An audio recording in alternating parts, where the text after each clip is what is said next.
It's race day for the NASCAR Cup Series, and already there is drama developing. NASCAR confiscated parts from all 4 Hendrick Motorsports Chevys as well as a Kaulig car, which means potentially season-altering penalties are on the table.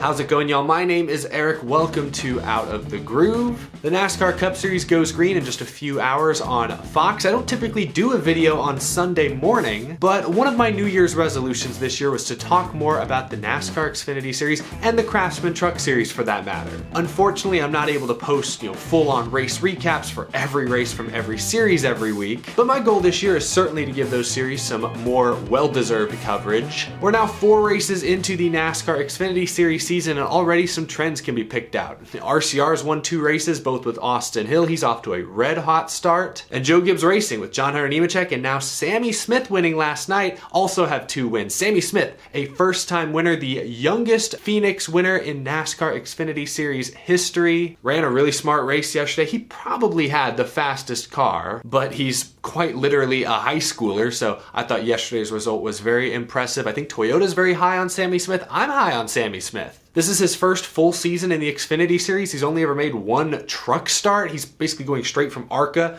to Xfinity. He won 6 ARCA races last year, but I think this year in Xfinity, we're really going to get a good taste for what Sammy Smith has. He's very young, still very raw, but I like how polished he appears to be already. So I'm going to be watching Sammy Smith very closely. Again, he's had probably the best car yesterday. He's probably going to have one of, if not the best cars at a lot of races this season. But if he can consistently show the poise he did last night, he's going to win a good handful of races and I think turn a lot of heads this season. But I don't want to focus too much on Sammy Smith or Austin Hill. Hey, congrats to both of them. Off to a great start this season. John Hunter Nemechek as well. But I don't want to focus on the winners. Yeah, of course, we have to talk about the drivers who are succeeding, who are doing well. But to me, the more interesting topic is always the teams or the drivers who are struggling. And through the first 4 Xfinity Series races this season, Junior Motorsports is off to an uncharacteristically discombobulated start. Last season, JRM was incredible. 14 combined wins as an organization. They made up 3 of the 4 championship 4 spots. Of course, they ultimately lost to Ty Gibbs and JGR. But for much of the season as a whole, they were the dominant organization. This year, so far, Junior Motorsports is winless, of course. Their newest addition, Brandon Jones, has yet to score a top 10 finish. And according to TobyChristie.com, all 4 of their drivers rank inside the top 8 as far as number of incidents they've been involved in to start this season. Josh Berry is atop the list. He's been involved in 6 incidents, many of them not his fault. He got dumped a couple of times yesterday at Phoenix. But then Jones, Sam Mayer, Allgaier all have 3 incidents apiece. Point is, it has not been the smoothest of starts. Like I said, discombobulated thus far for Junior Motorsports. They have the speed. That's not the part I'm concerned about. What concerns me is that their drivers just seem unable to get out of their own way. Let's look at yesterday. Late in stage 2, Sam Mayer just spins his teammate Josh Berry. I highly doubt it was on purpose, but what? You can't make that mistake. And then towards the end of the race, yeah, there was kind of a stack up, but you have Brandon Jones running into Justin Allgaier. That sets off a chain reaction which leads to Allgaier getting wrecked. Their drivers have made a ton of mistakes this year, whether it's penalties. Go back to Auto Club. 3 of the 4 JRM cars ran into Tyler Reddick at some point or another. And then, of course, if we go all the way back to the season opener at Daytona, all 4 JRM cars were lined up, ready to take over that race, and they blew it. Justin Allgaier bails on his teammate Josh Berry. Brandon Jones throws a bad block on his teammate Berry, gets wrecked. Josh Berry runs out of gas. Then Sam Mayer tries to hang his own teammate out to dry. Then Mayer makes a bad block and wrecks himself. And Justin Allgaier loses the race to Austin Hill by this much. Daytona implosion, many mistakes at Auto Club, Las Vegas, and then teammate on teammate violence at Phoenix yesterday. Junior Motorsports is discombobulated. I'm not used to a team this elite making this many mistakes to start a season. Again, the speed is there. I'm not panicked, but I don't know. Does Dale Earnhardt Jr., does Kelly, does Rick Hendrick, does somebody address this in meetings? Or do they just keep putting their heads down, go back to work, and try to forget the previous weekend even happened? Start fresh. I don't know what the right answer is. At Junior Motorsports, we've always heard the atmosphere described as family friendly, a little more laid back than maybe some other rival organizations. At some point, will the leaders of that team have to sit the drivers down, have some hard conversations, drill a new philosophy into them? Or do they just trust that, hey, that classic JRM speed will return, the drivers will eventually stop making mistakes, and the wins will roll in? I don't know what the right answer is, but it's a very intriguing storyline to follow early this season. Let me know down in the comments below, do you think this slump is going to continue for JRM, or do you think they'll figure it out sooner rather than later? Let me know down in the comments. All right, later this afternoon, the NASCAR Cup Series will go green on Fox. Fourth race of the season, the final race of the West Coast swing. A new aero package is being debuted, a package that's supposed to dramatically reduce the amount of downforce on these cars, make them a little less stable, harder to control. Hopefully will improve the racing. I'm looking forward to the race, and of course I'll do a video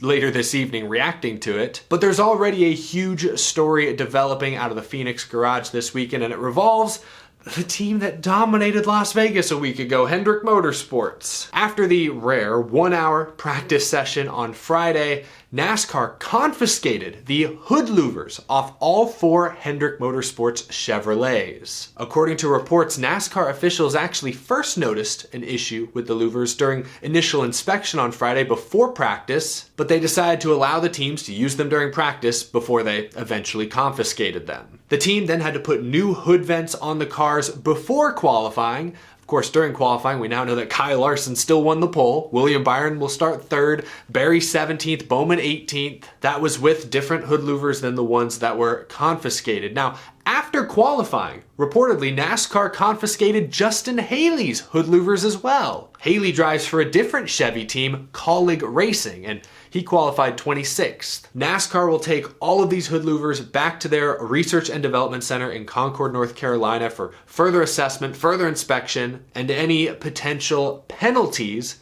will likely be announced on Tuesday or Wednesday of this week. I know this all sounds fairly innocuous to the average fan, but this is a huge deal. Last season, NASCAR was not afraid to hand down massive penalties left and right. Brad Keselowski's team was docked 100 points, 10 playoff points, $100,000, and had their crew chief suspended 4 weeks for illegally modifying a single source part. Michael McDowell was hit with a similar 100-point penalty, 10 playoff point, $100,000 fine for a similar infraction. Now, in both Keselowski and McDowell's case, the illegal modifications were found at the R&D center after those cars had already run a cup race. I want to make that clear because in this case, with Hendrick Motorsports, the parts were confiscated before they competed in the actual race. So that could be factored in when NASCAR decides if this potential infraction deserves a penalty. I'm sure many of you fans are asking, well, hey, what could they have possibly done to the hood openings? Like, what sort of competitive advantage is there to gain? Could the team argue that whatever modification they made was done in the name of safety? They could, perhaps. I mean, both RFK and Team Penske were able to use that excuse when they got caught modifying the pinholes on the wheels at Daytona last February. NASCAR agreed that it was a safety concern and just gave them a warning. In this case, though, the vents or the louvers on the hood, they exist to allow air to exit through the hood to keep the engines cool, and as I understand, could absolutely have an effect on the engine's performance. Remember just a couple short years ago, teams would frequently put pieces of tape on the front nose, on the grille, to block air from getting in and cooling the engine. That was done to alter the engine's performance, depending on track conditions, weather conditions, and what stage of the race they were in. With the new next-gen Gen 7 car, NASCAR made it very clear, you can't do that anymore. So if Hendrick Motorsports and Kaulig modified their hood louvers in any way, that could absolutely be viewed as a performance advantage and would justify a massive penalty.